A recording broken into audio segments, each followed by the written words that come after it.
All of these artists and others selling NFT have probably gotten your attention.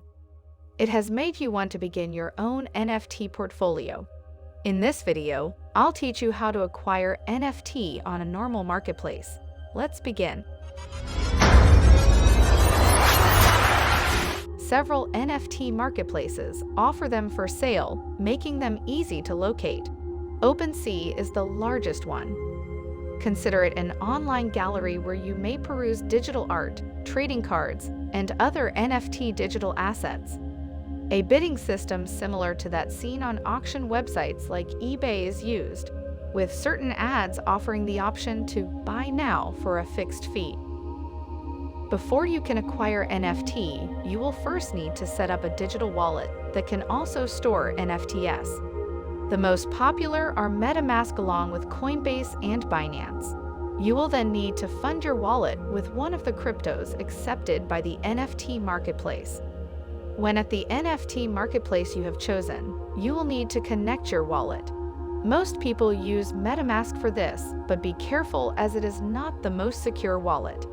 You will then be required to create an account, and once verification is complete, you're ready to go. Now that your account is set up and connected to your wallet, you're ready to bid on and buy an NFT. You can browse around and you'll find all sorts of NFT for sale, including video clips, art, trading cards, and more. Eventually, you may come across something you want. If it is available as an auction, you will need to bid on the item and keep a close eye on it to make sure you do not get outbid when the time runs out.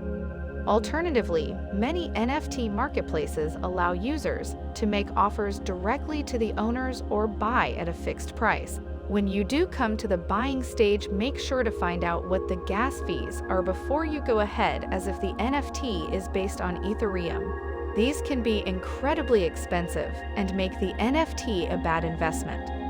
Once the buying process is done, you will be able to see if it is in your account. And if you want to be secure, make sure to transfer the NFT to a hardware wallet like Trezor. Thanks for watching, and please don't forget to like, comment, and subscribe to help our channel grow.